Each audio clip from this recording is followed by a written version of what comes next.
Oh.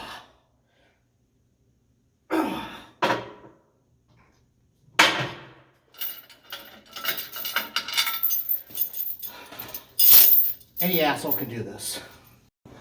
Okay, my name's Karen Martell. I'm the owner of Power Palace Gym, and I bought this piece of equipment, and I'll tell you how to use this piece of equipment, and how not to use this piece of equipment. Because a lot of people at my gym don't seem to understand how to use this piece of equipment. This is called the Pit Shark tall model from Rogers Athletic. It's very expensive. Brand new, it's like $6,000.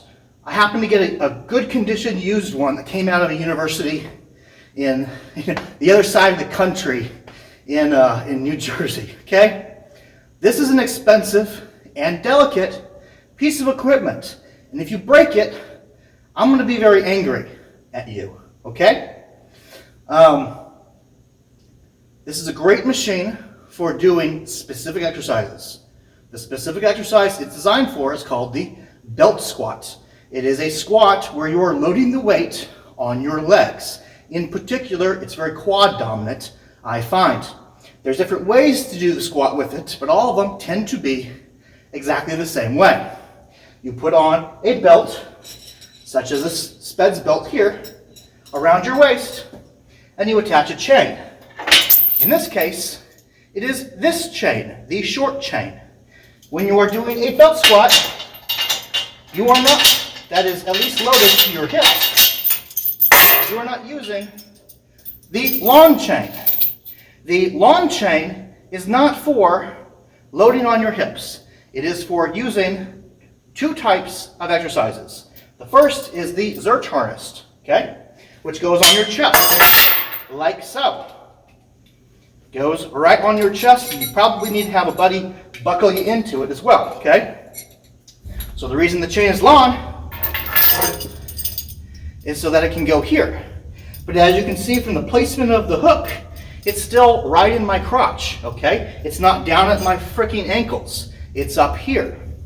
Because in order to get a full range of motion for your squat, it has to be, the hook has to basically be where your crotch is. If the hook is not where your crotch is, you are not using this equipment correctly.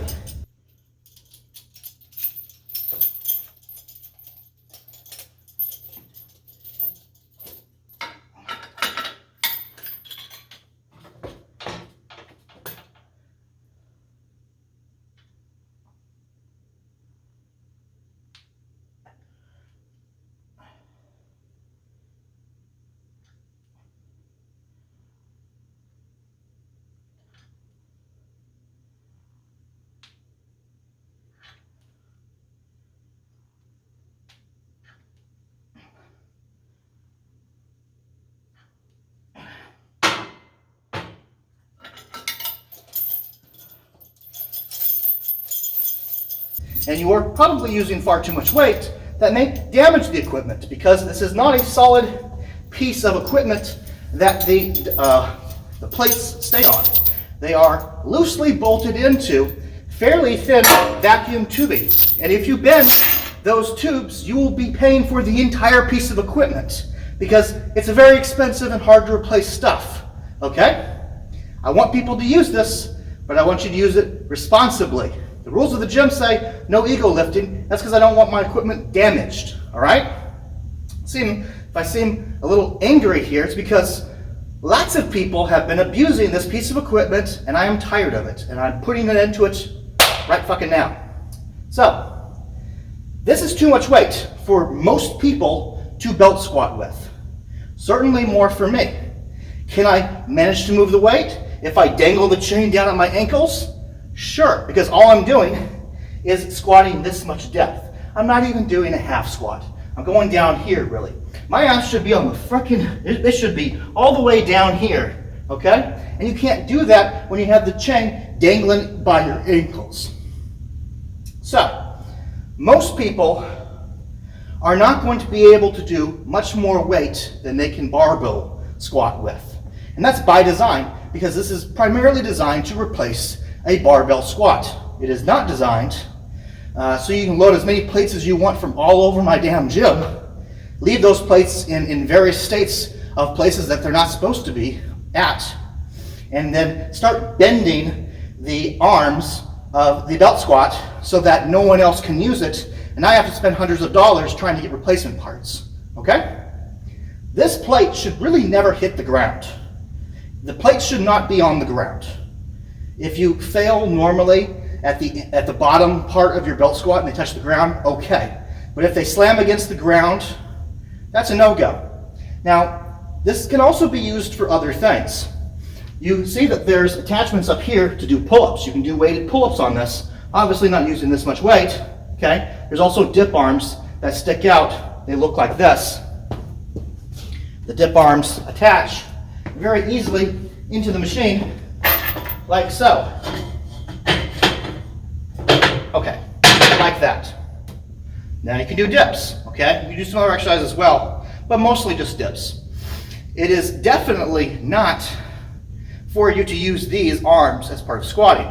You're supposed to grip up here because you should be very forward in the movement. If your butt is way back here, you're not doing the exercise correctly, okay? See these handles here? These handles, quite honestly, for the average adult, should never be removed. They don't need to be moved. They're here for you to hold on to loosely if you fail and to help you keep your balance while you're squatting. They shouldn't be moved really anywhere else because they have no useful function anywhere else. It should be more over here where you are directly over the tongue. And when you squat, you should come down this far and then come all the way back up. And like I said before, the hook should be in your crotch so that the weight is always consistently there through the whole range of motion. Some people also do other stuff with this. You can do a bicep curl, for example, right? But if you're over here trying to do a deadlift, putting tons of plates on this, slamming against the ground, bending the arms, you're gonna be kicked out of the gym. I'm gonna charge you money for the damage to this very expensive, delicate piece of equipment, okay? So no more of the silliness, no more of the ego lifting. Our gym has non-ego lifting policy for a reason, so people don't damage my equipment, they don't get injured, but most specifically, so you don't fuck up my equipment. So that's how you actually use a belt squat, okay? I'm gonna give you another tip, okay? This is the hammer strength isometric leg press. It is different than this inclined plate-loaded leg press that we have over here in the sense that it is very hamstring dominant. Now, I find this is a very quad dominant exercise. I don't feel my hamstrings as much as I would with a conventional barbell squat. So, the reason why this is over here and this is right here is so that you can use them together. You can superset them if you like, or you can use them one after the other, whichever you want, okay? Boom, and then boom, and you've basically replaced a barbell squat in your programming. This is a great piece of equipment if you're a bodybuilder or if you have injuries, right? Powerlifters can also benefit from it as an accessory movement to really focus on the quads or targeting specific ranges of the squat that you might have trouble areas in, such as getting more depth, okay? But it is a great piece of equipment that is not meant for single rep maxes. That is not a responsible use of this piece of equipment. It's not what it's designed for. Yes, it has very large arms on it, but that's for people who can do full squat to depth with it. It's not for everybody. Just put on as many 45s as you can and start being irresponsible with a very expensive piece of equipment. Okay? Now, I hate to have to be on people about this, but I literally just bought this damn thing, and I don't need it broken. Okay?